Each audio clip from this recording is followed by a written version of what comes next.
Apocalipse 11, então é o que a gente vai conversar aqui e já começando ali sobre a questão do primeiro título que dá início ali ao capítulo, as duas testemunhas. Quem são essas duas testemunhas? Elas são a igreja, não são? Como é que duas é uma, né? Igreja, como é que a gente pode fazer para entender isso? Bom, seguindo em frente aqui é o seguinte, que a igreja, na verdade, ela está ali representada. Às vezes o pessoal pensa, ali tem um entendimento que o pessoal imagina que é o retorno, por exemplo, de Elias e Moisés. Mas existe ali a maioria dos estudiosos contemporâneos vê a igreja então como sendo um símbolo, vendo essas testemunhas como um símbolo do testemunho fiel da comunidade cristã. E para isso a gente tem alguns argumentos. Então vamos lembrar que, por exemplo, lá de Deuteronômio 19:15, que vai falar o seguinte: uma só testemunha não é suficiente para condenar alguém de algum crime ou débito. Qualquer acusação precisa ser confirmada pelo depoimento de 2 ou 3 testemunhas. Aqui no caso, Deuteronômio 19:15 está demonstrando para a gente que se fosse apenas uma testemunha, o testemunho poderia ser rejeitado. Ao enviar 2 testemunhas, Deus está dizendo que o testemunho da igreja contra o sistema do mundo é juridicamente válido e irrefutável no tribunal divino. Então ele está confirmando aqui aquela questão de que existe, né, essa passagem lá de Deuteronômio 19:15 para demonstrar a validade desse testemunho da igreja contra esse sistema do mundo. Aí também a gente consegue fazer a vinculação com a igreja por conta desses candelabros e oliveiras. Então ali o texto vai dizer no versículo 4 que as 2 oliveiras e os 2 candelabros que permanecem diante do Senhor são essas testemunhas.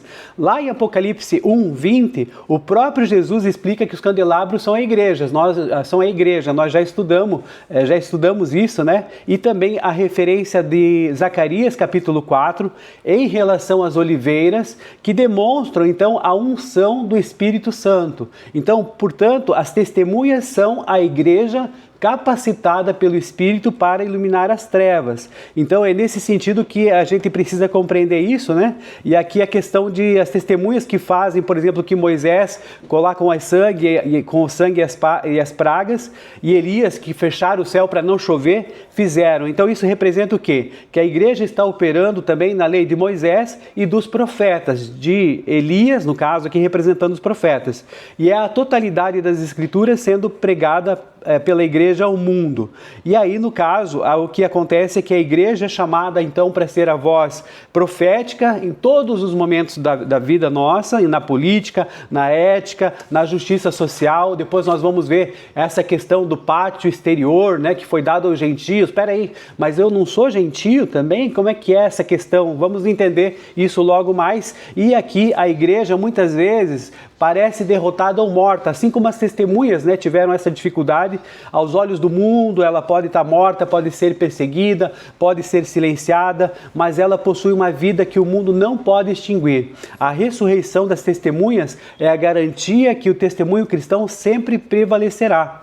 2 testemunhas físicas não poderiam estar em todos os lugares ao mesmo tempo, mas a igreja espalhada pelas nações preenche essa missão global, né, durante todo esse tempo aí dos 1260 dias. Então, cada vez que nós nos reunimos aqui na nossa sala de oração, a gente, de certa maneira, representa, né, esses dias, esses 1260 dias, que aí tem algumas interpretações, mas aqui para nós a gente entende que a cada dia nós estamos exercendo o nosso papel como se fosse a nossa oração o combustível dessas oliveiras para que o candelabro então não se apague diante das pressões e das opressões que vêm aí de Sodoma e do Egito, que são muitas as opressões. Mas de qualquer maneira eu só queria dar primeiramente essa questão do título que foi dado, né, embora isso já seja mais ali do nosso teor aqui do estudo adiante, mas no início seria interessante falar disso para você não se perder muito sobre essa questão das testemunhas. E agora, seguindo adiante aqui na nossa caminhada, aqui a gente vai perceber que, de certa maneira, o que está acontecendo aqui no capítulo 11 de Apocalipse? Ele vai tratar então o quê? Dessa preservação do povo de Deus, certo?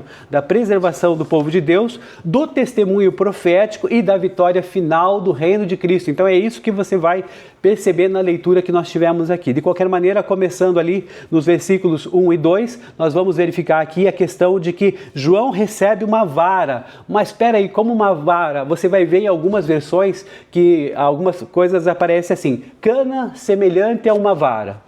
No outro aparece caniço semelhante a uma vara. Na outra versão aparece uma régua de medir. Então, como que é? É mais ou menos como isso aqui, ó. É uma fita métrica, tá vendo, ó? É uma fita, como se fosse uma fita métrica. Então, João recebe essa vara, essa cana, né, esse caniço, para medir ali o templo. E aí vai acontecer o seguinte, medir o templo de Deus, o altar e os que nele adoram. Então, o que acontece aqui, o significado disso é que o medir simboliza a posse, a proteção divina. Deus conhece e preserva o seu povo espiritual. E o que é o pátio exterior que não deveria ser medido? Esse pátio exterior foi entregue para os gentios. Ali, então, nós vamos perceber, né, que vai falar ali na mensagem, o pátio exterior não meça, ele foi entregue aos gentios, aqui no versículo, pois ele foi dado aos gentios no versículo 2.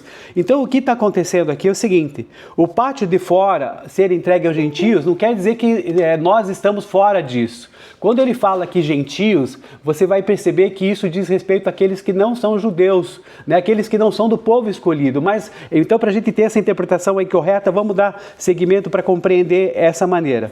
O pátio de fora, ser entregue aos gentios por 42 meses, não significa que Deus os excluiu do seu plano de amor, mas que aquele lugar, aquele espaço, é o lugar do conflito histórico. O que é esse conflito histórico? É essa questão entre o bem e o mal, entre o que Deus deseja de nós e o que muitas vezes o mundo faz. Então, nesse sentido, é importante a gente perceber que Deus está ali, não mediu essa parte, mas ali ele colocou essas duas testemunhas. Olha só que interessante. E essas testemunhas são a igreja. Então, veja só, o pátio de fora não vai dizer que é uma exclusão, mas é o contexto que nós precisamos utilizar. Por quê? Porque o pátio é onde as duas testemunhas, que são a igreja, trabalham ali para poder melhorar, para poder entender e trabalhar e fazer o seu ministério profético. E qual que é o alvo da missão? As nações, é isso que nós queremos dizer quando ele está dizendo para os gentios. Na verdade, Deus está falando sobre a questão das nações. E aí, nações, inclusive, na nova tradução, na linguagem de hoje, é o que aparece para você perceber melhor, né? Não vai falar de gentios, porque às vezes a gente pensa que nós somos os gentios, já que nós não somos os judeus, né, puros, digamos assim, nós somos filhos por adoção. Então, nesse sentido, que é filhos de Deus por adoção. Então, nesse sentido, nós precisamos compreender que aqui os gentios representam as nações. E aí nós vamos perceber que a perspectiva da missão integral é que o pátio que nós vemos aqui nesse texto é justamente o mundo onde a política, onde a economia, onde as relações sociais, aí seja daquelas questões de violência, seja daquelas questões também de egoísmo, tudo isso está acontecendo aí. Deus mantém sim o Santo dos Santos, mantém a comunhão e a oração como a fonte do poder, mas Ele permite que a igreja ela atue no pátio, no mundo secular, no mundo gentil, para quê? Para que a gente possa fazer as transformações que isso envolve, mesmo que isso envolva riscos e perseguições, como de fato está acontecendo aqui com a sétima testemunha. Então, com as duas testemunhas. Então, na perspectiva da missão integral, veja só, nosso papel é que nós estamos fora, digamos assim, desse altar ali, do Santo dos Santos, mas nós estamos agindo no mundo até que soe a sétima trombeta. E a inclusão final, veja só, a prova de que isso que não é excludente, né, que Deus está chamando todas as pessoas para isso e não está deixando alguns de fora, mas está demonstrando aqui para a gente, numa posição figurada, que isso é o mundo em que nós estamos agindo, que o objetivo o reino do mundo se tornou de nosso Senhor. Se você verificar ali no versículo 15, você vai perceber que ali fala, o reino do mundo se tornou de nosso Senhor e do seu Cristo, e Ele reinará para todo sempre, uma perspectiva inclusiva e não excludente, como pode parecer no primeiro momento. Então, sabendo dessa questão das duas testemunhas, nós vamos verificar que elas realmente demonstram essa questão da igreja igreja para que a gente possa trabalhar. E aí a gente vai perceber que as testemunhas, né, elas são vestidas ali de essas figuras proféticas, vestidas de pano de saco, em sinal de arrependimento. Assim a gente pode perceber também esse pano de saco lá no Antigo Testamento, com que o Apocalipse tem muita vinculação, com Jó, por exemplo, né, que teve ali, vestiu-se de pano de saco para demonstrar aquela dificuldade, aquele arrependimento. E o que acontece é que essas testemunhas têm poder para fechar o céu para que não chova pelo período de 3 anos e meio e não chove e transformar água em sangue, lembrando os ministérios de Elias e de Moisés. E o tempo da profecia, 1260 dias, que também são 3 anos e meio. Depois nós vamos ver essa vinculação aí numérica para você compreender isso. De qualquer maneira, após terminarem o testemunho, a besta que sobe do abismo mata essas testemunhas. Olha só, que um prenúncio triste para a igreja. Mas será que esse é o final? Bom, os seus corpos das testemunhas ficam expostos na grande cidade. Espiritualmente está chamando aqui de Sodoma e do Egito, onde o Senhor foi crucificado. Mas espera aí, onde o Senhor foi crucificado, mas ali não tem uma dificuldade, não foi ali no Gólgota, né? Não foi nos arredores de Jerusalém. Então aqui você vai perceber, e a irmã Alzira falou na leitura dela, espiritualmente, né? Na cidade, da grande cidade, que espiritualmente é chamada de Sodoma e Egito, ali no versículo 8. Porém, aqui está escrito figuradamente. Figuradamente é chamada de Sodoma e Egito. Por quê? Porque aqui, na verdade, Deus está falando o seguinte, é uma interpretação, digamos assim, não é geograficamente falando isso, mas é de uma forma figurada. Por quê? Porque Deus identifica claramente esse local histórico que é Jerusalém. Jesus ali foi crucificado fora dos portões de Jerusalém, no Gólgota. Mas o que acontece é que o significado espiritual disso quer dizer o seguinte: ao chamar Jerusalém de Sodoma e Egito, o autor, Deus no caso, está fazendo uma denúncia teológica profunda. Por quê? Porque Sodoma significa o quê? O que significa Sodoma na nossa interpretação bíblica? A imoralidade e a perversão. É a cidade que rejeitou os mensageiros de Deus. Depois nós temos o Egito, que simboliza o quê? A opressão, a escravidão. É o sistema mundial que mantém o povo de Deus cativo. Então, nesse sentido, o que acontece é que, quando se fala, né, que Jerusalém deveria ser a cidade de paz, o lugar de habitação de Deus, o que acontece? Rejeita o Messias e mata suas testemunhas, aqui no caso, como nós estamos vendo, ela se torna, de certa maneira, espiritualmente indistinguível dessa Sodoma ou desse Egito. Onde o mundo se levanta contra Deus e persegue a verdade, ali se manifesta o espírito de Sodoma e de Gomorra. Até mesmo aquilo que é sagrado pode se tornar profano, porque se abandonou a fidelidade ao Senhor. Então, nesse sentido, o que acontece é o seguinte, lá, inclusive, em Isaías 1.10, Isaías capítulo 1, versículo 10, você está vendo que a gente está fazendo várias vinculações aqui com vários livros do Antigo Testamento. E é isso que o Apocalipse traz para a gente, uma junção também dos profetas, Ezequias também, Isaías, e tudo isso para a gente poder compreender que isso está sendo cumprido, digamos assim, da maneira como estava colocado lá no Antigo Testamento. E ali, em Isaías 1.10, vai dizer o seguinte, governantes de Sodoma, ouçam a palavra do Senhor. Vocês, povo de Gomorra, escutem a instrução do nosso Deus. Então ele está demonstrando aqui também que estava comparando a Jerusalém a Sodoma e Gomorra devido à injustiça social e à falta de ética global. Bom, continuando então aqui agora para o final, para a 7ª trombeta, o que aconteceria, né? Será que viria mais uma coisa tenebrosa e tal? Mas é o seguinte, o toque da última trombeta não traz uma praga, mas traz uma proclamação de vitória.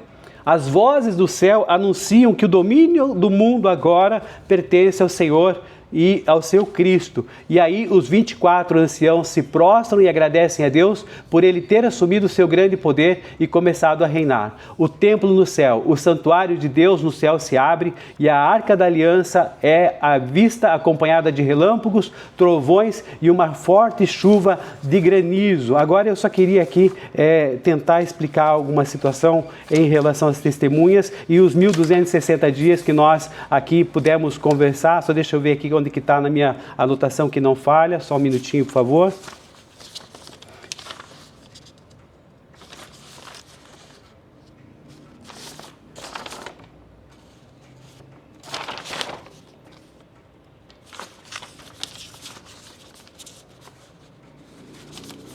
Eu tinha feito uma anotação aqui da questão dos dias, mas é o seguinte, 1260 dias são 3 anos e meio e vem falando esse tema, né? O que está acontecendo aqui? Demonstra, de certa maneira, a imperfeição ainda, porque o número 7, que é o dobro disso, quando ele fala tempo, tempos e fora de tempo, e meio tempo, perdão, tempo, tempos e meio de tempo, ele está dizendo o seguinte, tempo seria 1.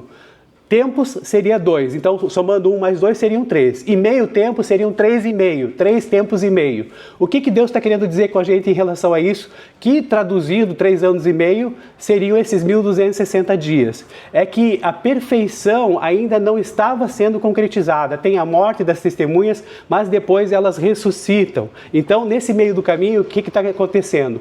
Esse tempo em que elas sofrem dores, né, de alguns dias, comparado a esses 1260 dias, não é nada perto daquilo que elas estão fazendo para poder chegar aí à questão da perfeição, digamos assim, desse número 7, porque se dividirmos 7 por 2, teria meio, então estaria no caminho, não seria uma coisa completa. Essa coisa só é completa quando chega então a 7ª trombeta, e aí você consegue interpretar essa questão numérica para compreender o seguinte, a obra de Deus nesse pátio exterior, digamos assim, ela está acontecendo hoje, nós estamos caminhando nessa imperfeição desses 3 anos e meio, digamos assim, que não é cronológico, mas é um tempo, digamos, podemos dizer dessa maneira, espiritual. E aí nós temos como igreja, como testemunhas, que fazer a nossa missão para levar o Evangelho para as pessoas de modo que elas conheçam isso e que elas possam se arrepender, para que quando a 7ª trombeta chegar, essa proclamação de vitória ela seja a mais ampla possível. Então,